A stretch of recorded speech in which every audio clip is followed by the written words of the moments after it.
it, I surely came. Sons that were slain for minimal gain. Youth that can't read, speech that can't talk. Passion to move, a love that won't walk. I speak to you, my heart and my soul. My family and folks, what I surely owe. My one.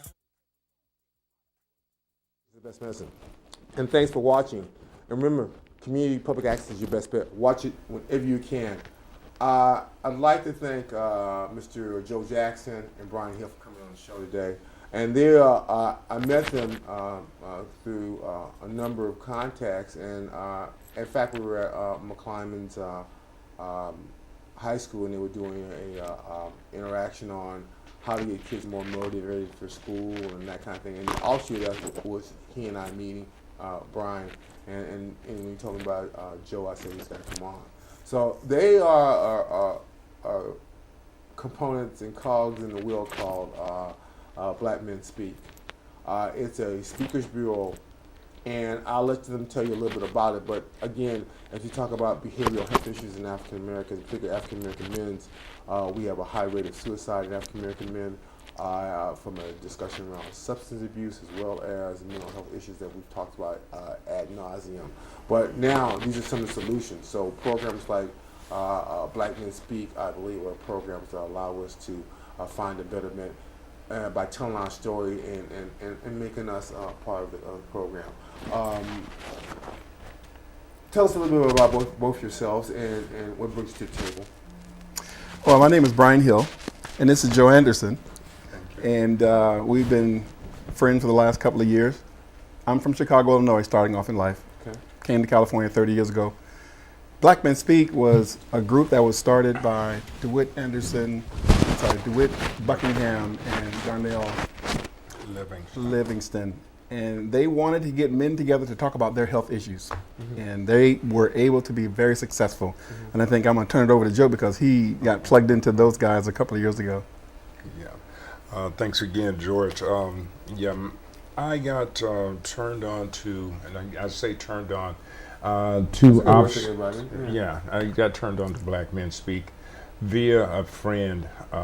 First of all, I was in a recovery program called Options in Berkeley. It's right here near Center Street. Okay. And in the process of recovering from a 30-year drug habit and substance abuse issues, which included mental health issues. Okay, number one, I realized that now. I didn't really realize it at the time, but I was connected with DeWitt through AA and NA, which is Narcotics Anonymous and Alcoholics Anonymous, as you know. Okay. And DeWitt was a very, very strong and very, I can't really think of a really strong enough word to recognize. He was just a very potent speaker, had a real deep, heavy voice, but he had a message, okay? And it was really something that drew me to him as well, was the fact that I knew DeWitt from here in Berkeley on Sacramento Street, around Sacramento, where the old, there's a barbecue joint down there, can't think of the name of it, Reach Records, okay. All in that there, Tyler Street, around in that area.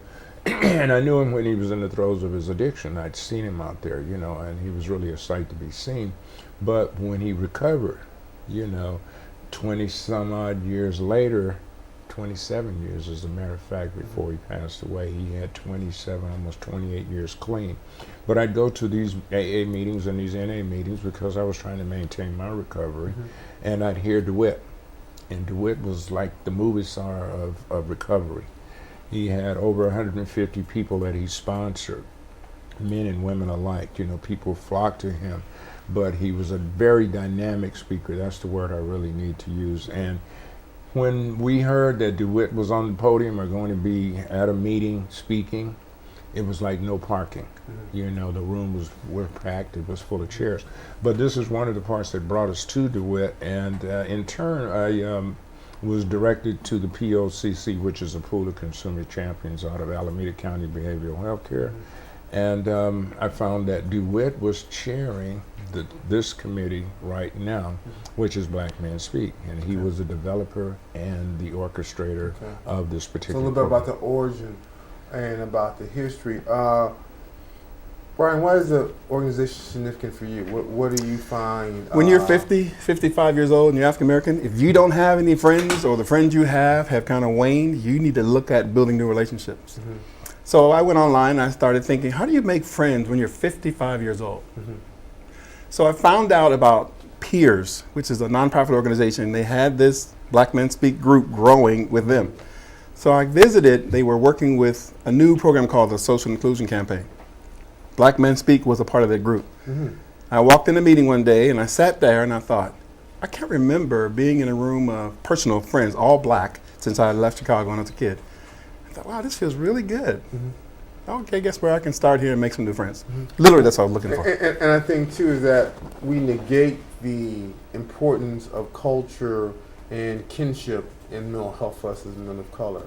And I know that there are a lot of discussions about general mental health, but again, I'm making it specific to black men because we tend to have the highest rate of suicide, the highest rate of alcohol addiction, the highest rate of substance abuse, the highest rate of chronic illnesses that kill us way before our time. So this is a discussion about how to heal ourselves. Yes. And one of the things that men in this male macho patriarchal society fail to do is to connect and provide a platform for our stories. And I think Black Men Speaks that has that. Tell us a little bit about the mission statement. I was looking at that, and what do you think are some of the important parts of the mission statement that excite you again in joining this organization? Okay, the mission statement really it speaks to the fact that we as African American men are out to help and connect our community, our African American community, and especially the male, because we're sort of like a distinct, an extinct bird.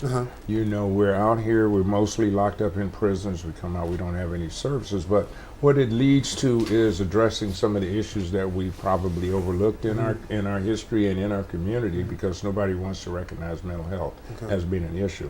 But when we find that we have substance abuse problems along with alcoholism, and it just really enhances the mental health component. So we decided that we came to an agreement on the mission statement and how we would work it, and we would go back to the community and try to help connect our people with the services that are out here and available to them today, other than going to prison to get services. So I want to join the speakers bureau.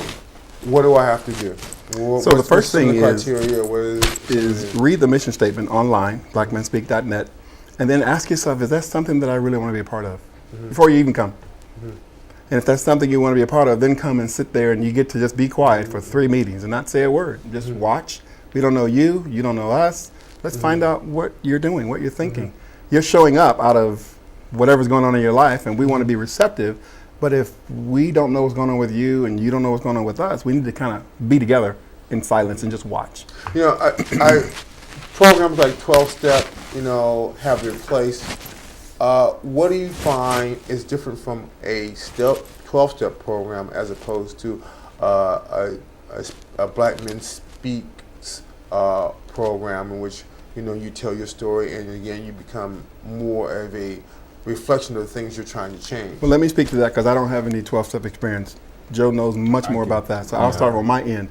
As I came to meet new friends, I had to come in contact with my personal mental health issues. My mental health issues, I have bipolar disorder. So who am I going to talk to? Who am I going to be honest, open, genuine, and real with without feeling put down? Black Men Speak was that venue that I chose to work through my own personal mental health. That was the best decision I made. So I didn't have any experience with Narcotics Anonymous or 12-step programs. I just wanted to connect and engage and take personal responsibility for where I'm going. And once I did that, I decided I'm going to help the whole African American community. So now I have a plan. So, again, it seems like different men taking different steps to the same road.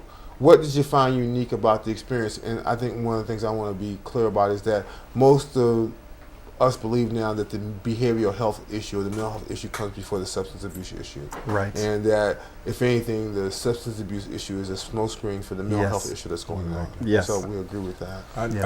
I would like to speak on it. I agree with that issue, and I found it to be very true because when we were speaking about the 12-step programs, 12-step programs, I went through quite a few of them, and I went back to back, and they helped for a certain period of time.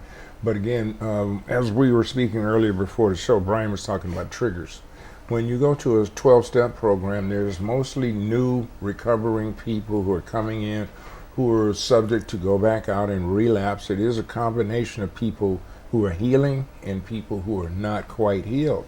So what it did for me, and I can only say for me personally, for some of the programs, it kept me kind of in a stage of limbo and undecided as to whether I wanted to go forward with my recovery or be out here where these people who had relapsed came back and told about the fun things that they were doing.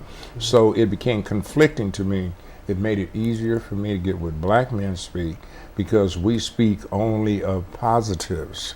We do not go back on war stories. We tell them in a little bit about how we got to where we are, but in essence, everything is going forward. We're talking about recovery, what we're doing tomorrow to recover, what we're doing today, right now, as we speak, to stay recovered. Right, you're the Ministry of Information, that's correct? Joe made a joke about 2 months ago, and he said, man, this man give me so many emails. It's going on all night. I can't handle this. It's too much.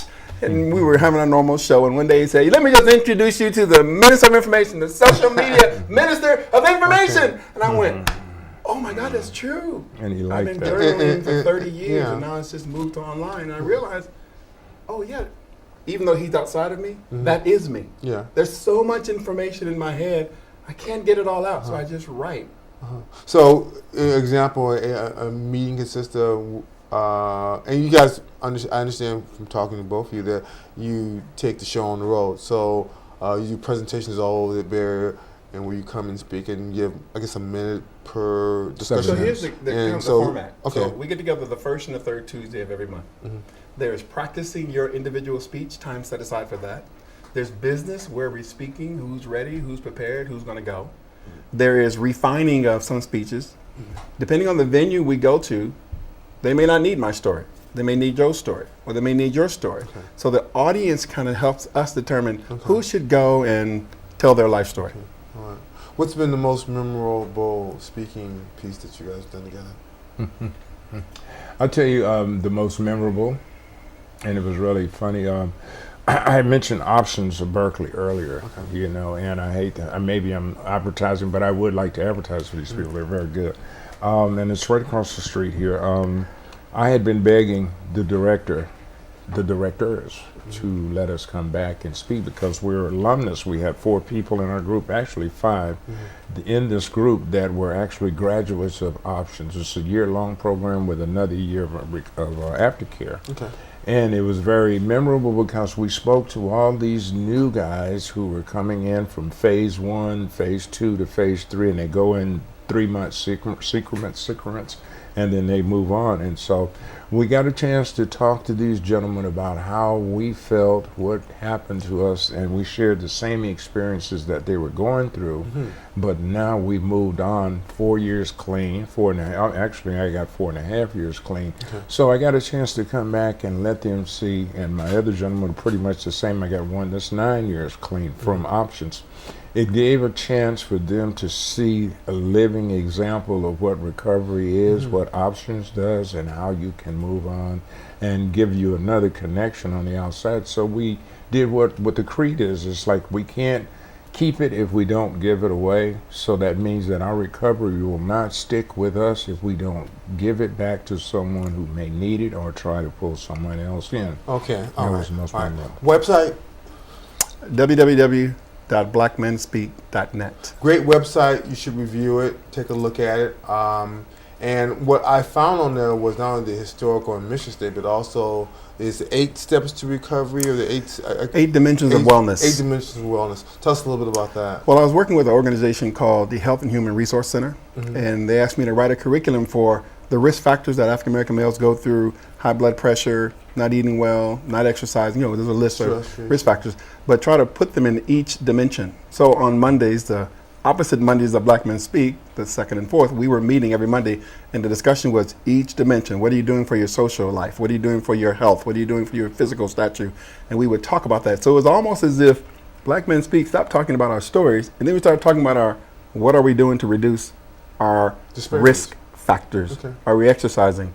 And you could look at us and go, no. So we would talk, why not?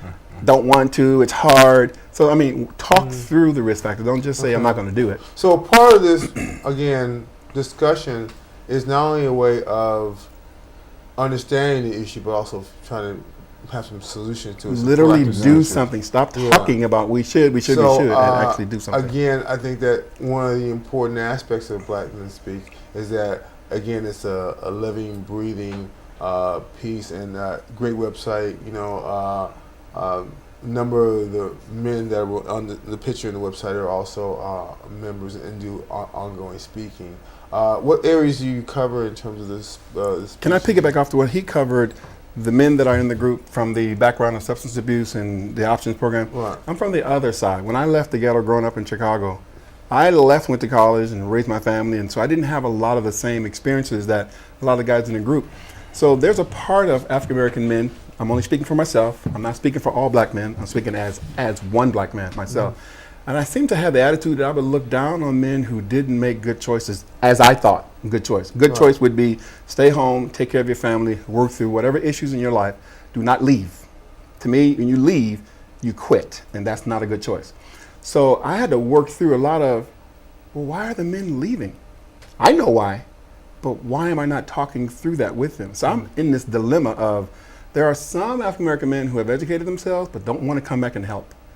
And then there are some who are helping that are stuck because there's no change. And they're frustrated with, well, wait a minute, I left and I came back and now I'm back and I'm frustrated because I don't see the changes. Mm-hmm. So I'm one of those men that's in that place where I have expectations of my friends now, and the expectations are mine, not theirs. Okay. So they're looking at me like, why are you trying to drive me? I'm not going to do what you're doing. Right. Because I think you should. So I'm arguing with myself, and it's intensifying the pain of my own personal mental health because you can't make anyone do anything, right, Joe? Right. That's true. But in my mind, we can do this. And I think that one of the discussions that we haven't had is not being a dead horse, but how some of the things that have affected our whole mental psyche since the late 1600s.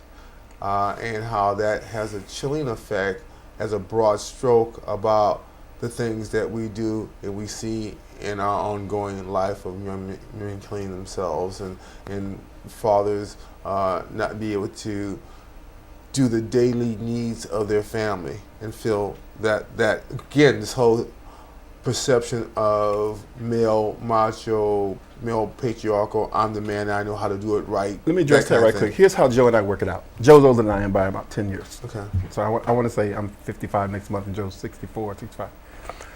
So typically I'm usually the oldest person in my little group. There's not very many people older than me. So having someone to say, shut up, listen to me, look at me, pay attention, stop talking. That language has never been in my life. And if it did, I rejected it, rebuffed it, and kept going. But this time I said, no, I'm going to try to listen this time. But it's so hard to listen. And I'm so angry about so many things that if a man tries to tell me simple things, please be quiet. I want to say something. No, you can't say anything.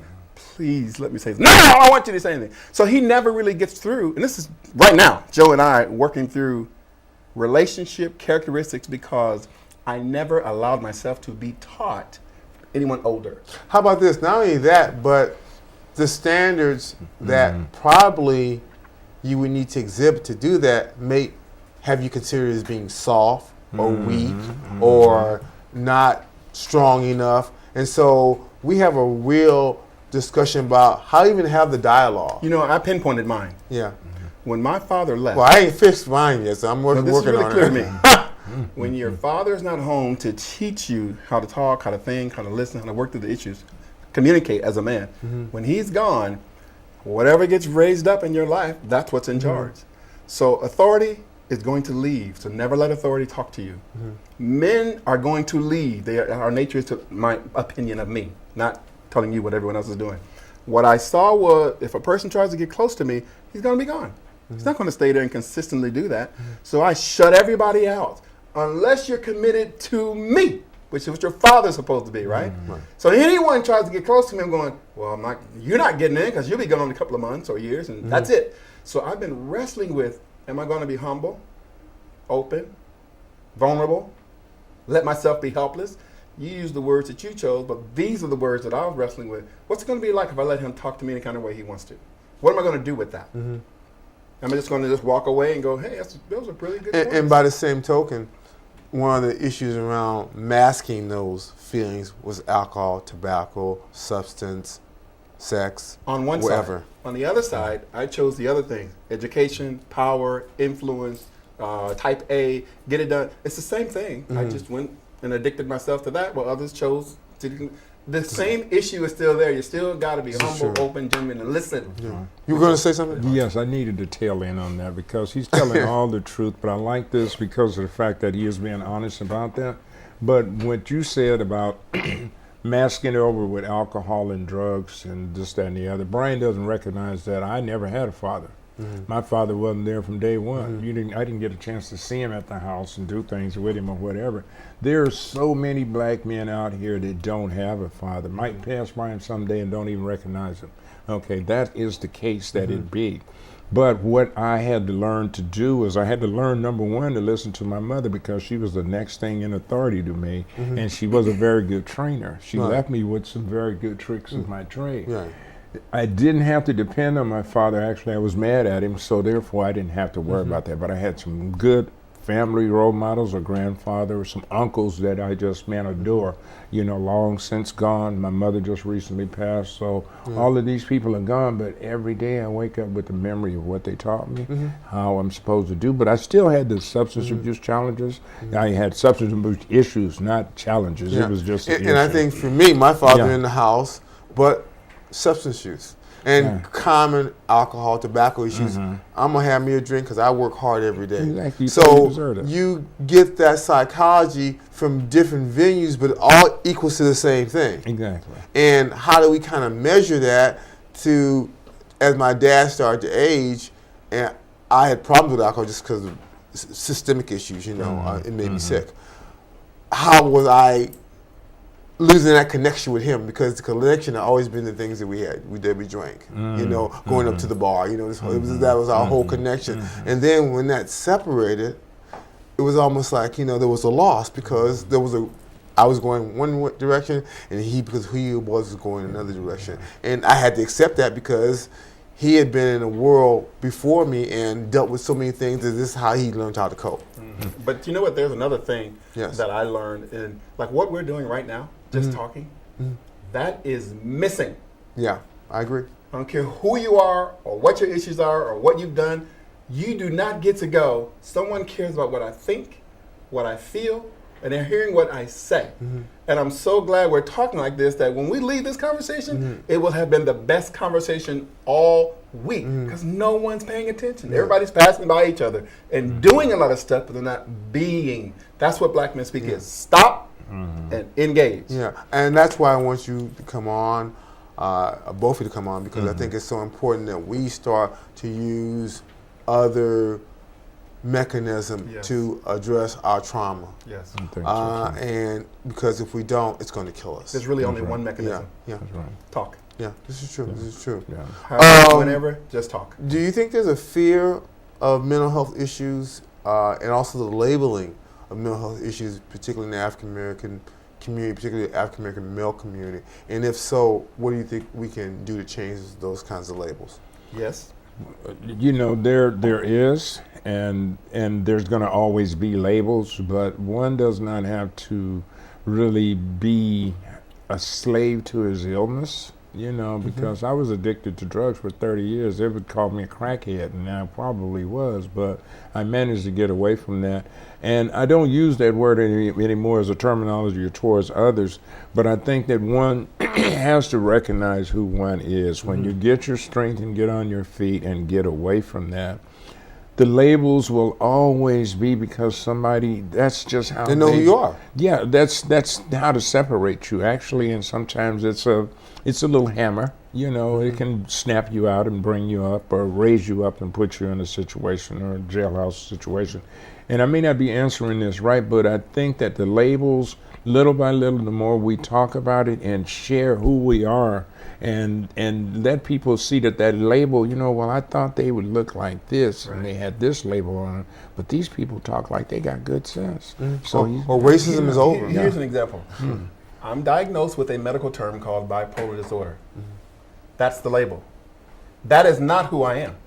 My name is Brian Hill, and I have a Y, I exist. So I spelled out 5 letters, MYWHY. Move your will helps you. So whatever I'm doing, it's being driven by my why. So if I want to help the African American community heal from substance abuse and mental health issues, I'm going to do that every day, all day through Black Men Speak. And if I have to go out and scraping and recruiting and calling any Black man walking, please come and let's talk. Because I know you're not being open about what you really think and feel. You don't have to tell me. I know. Because look at us. We're so separate and independent and isolated. You can just open the house, if you're at the house, just take the roof off of houses. And I guarantee you'll see men sitting by themselves, either in front of the computer, separate from the family, mad about something, not talking. To me, that is business. All we have to do is keep talking and learn how to get those guys come out of that house. Because once you sit with people you look like you just start talking. Yeah. Gentlemen, we got about 2 minutes. We're an illuminating conversation. I want to thank you both for coming on. I want you to give the website, times, and then we're going to do the final word. I'm going to start with you, Brian. BlackMenSpeak.net is the website. We meet the first and third Tuesdays of every month, and we meet at 333 Hagenberger Road in Oakland.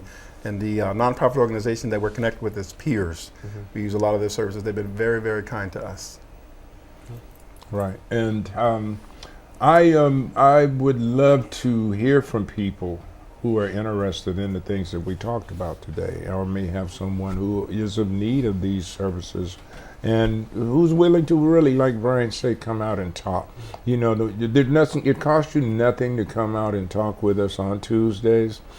I think that Tuesday mornings, right? Tuesday mornings, 10 to 12, 333 Hagenberger Road. And we normally meet on the 6th floor. Anybody get lost, go to Suite 250. You will get the directions directly to Black Men Speak. But I invite you all to come out, or anyone, and just come out and really just hear about it and see what we're up about. And we're really looking for younger people. Some of the people you're reading about in the news every morning, that's out here doing these street killings and stuff, we'd like to be of some help and whatever we can do. Final word? Reentry programs, support them. Center for us, jails to jobs. Black Men Speak supports them. We hope you do too. Right. I'll be starting a Men and Women of Color Speaks in San Leandro, which is where I live. So we're going to try to teach young people how to identify with what's going on with them, and try how to talk about the future of San Leandro and how they plug into that. Mental health and African Americans has always been words that seem to be juxtaposition to each other. I think that with organizations like Black Men Speaks, we move more to a nexus of understanding our mental health issues and our behavioral issues and our substance abuse issues. That's what therefore allow us to live a longer and happier life. And if not longer and happier, better quality of life. I want to thank you both for coming on. I want to thank you for bringing light to a very dark world. I want to thank you for finding the time to come on and talk to us about a very, very important subject, which is the mental health and the behavioral health, as well as the souls of Black folks and how we need to communicate more as men. Again, I want to thank you both for coming on. I want to thank you for bringing light to a very dark world. If visions are seeing things, you haven't seen that both of you are visionaries. I want to thank you for all that you do. Thank you, gentlemen. Thank you, George. Thank you. Thank you very much, George. To be continued. Come on.